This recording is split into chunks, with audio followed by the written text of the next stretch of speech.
자, 여러분 안녕하십니까? 트래블데일리 12월 10날 10일입니다. 예, 화요일자입니다. 오늘은 복장을 조금 캐주얼하게 해봤습니다. 여러 가지 복장부터 시작해서 다양한 시도를 저희 트래블데일리는 하고 있습니다. 예, 기대해 주시고요. 자, 오늘 첫 소식 탑뉴스입니다. 저희가 얼마 전에 2019년 3분기 항공여객 실적을 발표를 해드린 적이 있습니다. 하지만 3분기 실적에 묻혀서 9월 실적이 안 나왔었죠. 그래서 이번에 저희가 발췌를 해서 다시 한번 좀 전해드리도록 하겠습니다. 자, 전체적으로 보면요. 중국 아시아 노선의 성장세에도 불구하고 일본, 홍콩 감소폭이 확대됐습니다.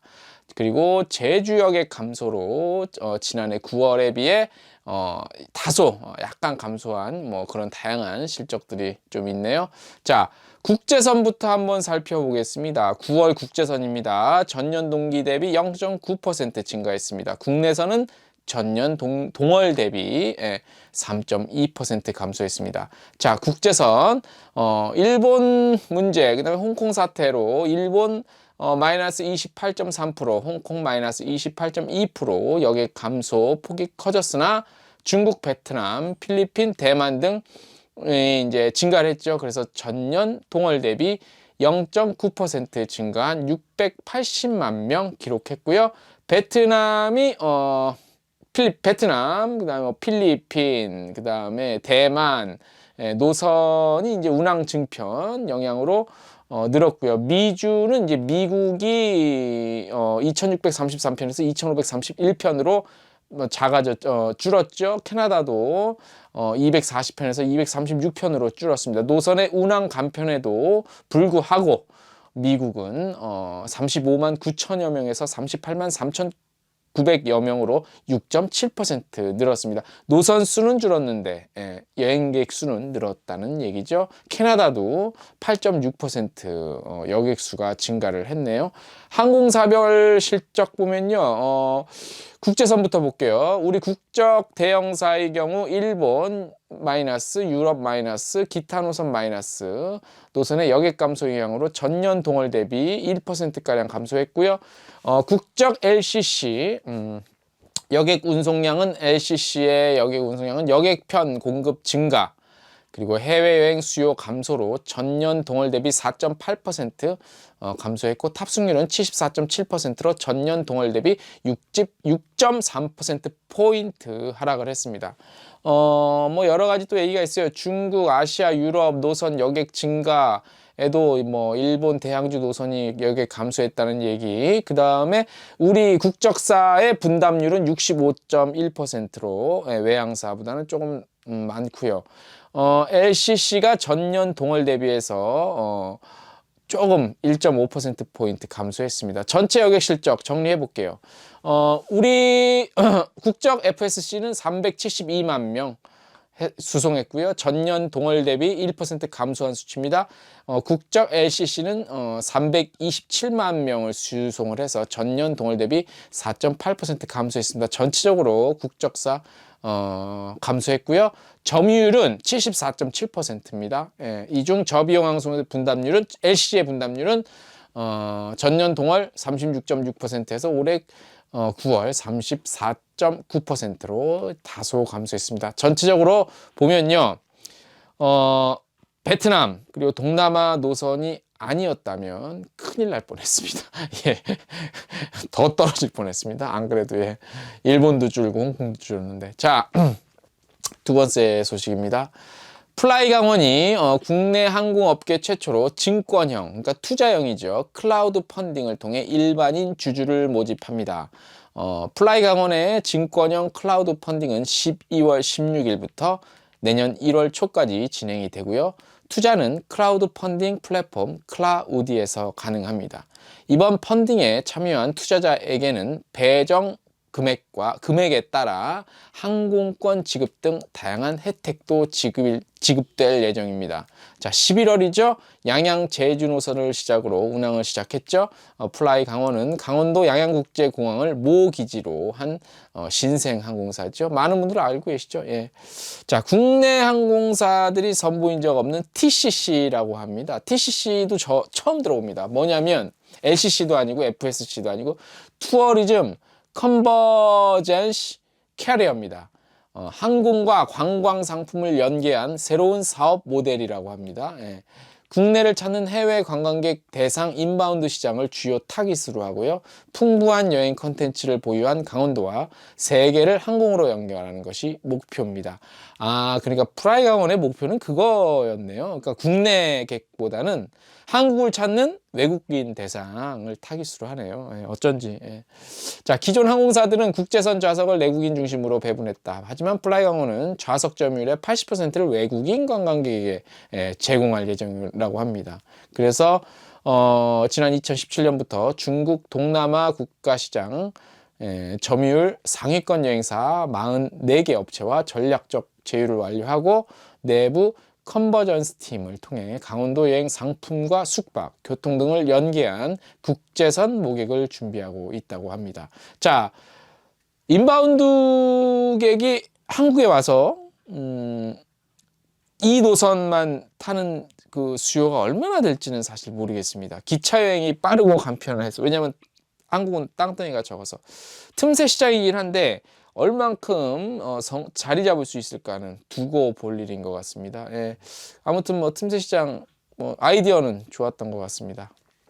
자, 이 모집 펀딩 모집 관련해서 마무리를 해드리겠습니다. 12일, 12월 12일 그리고 12월 14일 각각 서울과 양양에서 플라이 강원의 주원석 대표가 직접 사업 내용을 소개하고요. 플라이 강원의 투자 설명회 클라우디에서 클라우딩 펀드 플라이 강원 편이 진행될 예정이라고 합니다. 투자 설명회입니다. 참가 신청은 클라우디 홈페이지에서 가능하니까 관심 있으신 분들은 한번 주의 깊게 살펴보시기 바랍니다. 자, 저희가 간헐적으로 전해드리는 소식이죠. 한국관광공사에서 제공하는 글로벌 관광 뉴스입니다. 오늘 몇 개만 흥미로운 거 한번 뽑아봤습니다. 일단 태국 소식이네요. 태국 정부가 2020년부터 여행 상품 최저 가격 설정 및 시행한다고 합니다. 너무 싸게 여행 상품, 그러니까 태국 입장에서의 인바운드 상품 안 팔겠다, 금지하겠다는 얘기입니다. 내용 보면요. 자, 평균 이하의 여행사 근절을 위해 여행 상품 최저 가격을 설정 내년부터 시행할 예정인데요. 2008년 관광 비즈니스 및 가이드 활동법에 정의된 여행 상품 최저 가격은 11월 14일 관광산업 및 가이드 지난 11월입니다. 위원회에서 새롭게 승인이 됐다고 합니다. 비행기표를 제외하고 2박 3일 아웃바운드 여행 상품 최저 가격은 1인당 1,600바트, 한화 6만 원에서 9,000바트, 한화 약 35만 원으로 변경이 되고요. 인바운드 여행 상품 최저 가격은 여행사의 운영 비용과 시장 상황에 따라 결정되며 1일 국내 여행 최저 가격은 1인당 300바트, 한화 약 만원, 야간 여행 상품의 경우 1인당 600바트, 한화 약 2만 원으로 결정했다고 합니다.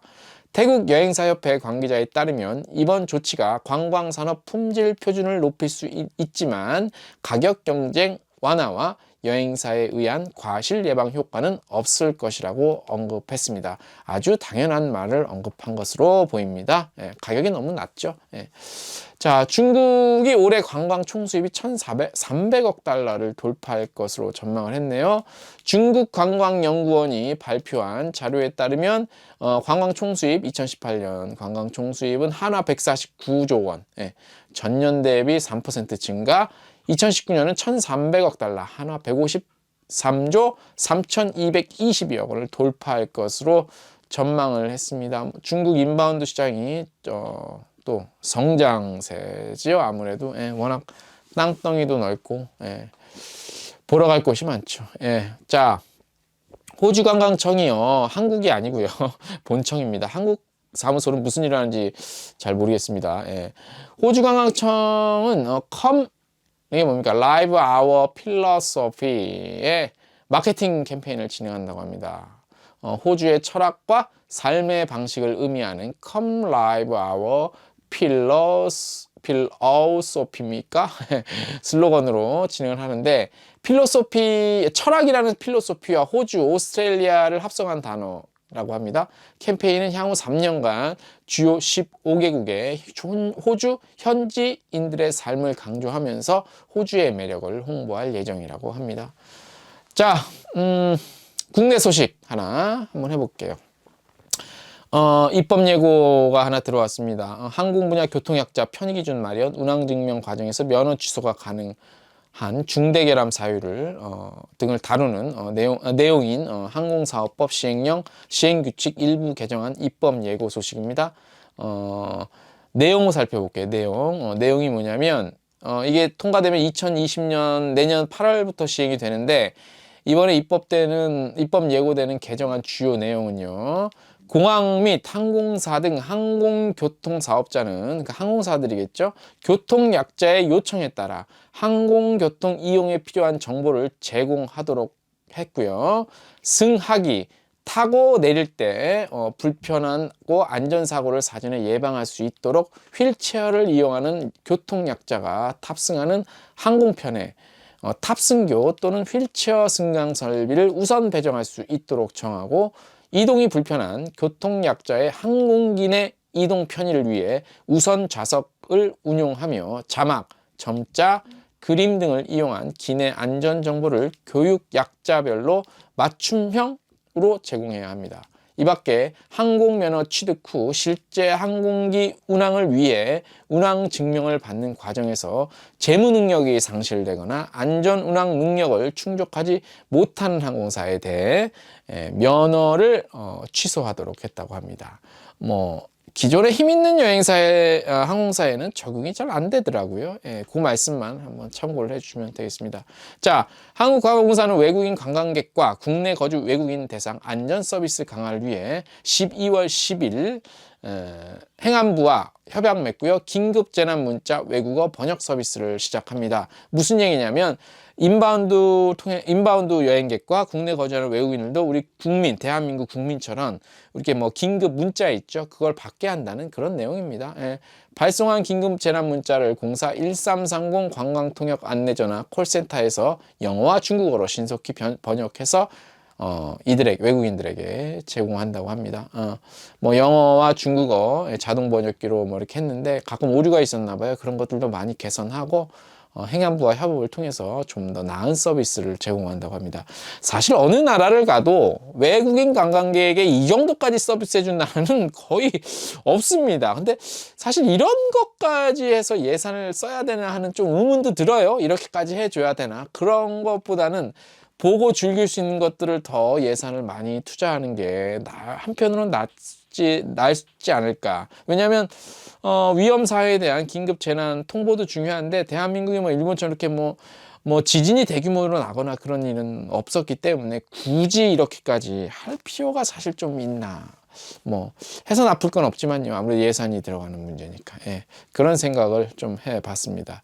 자, 오늘 트래블 데일리 12월 10일자 오늘 동영상 뉴스는 여기까지입니다.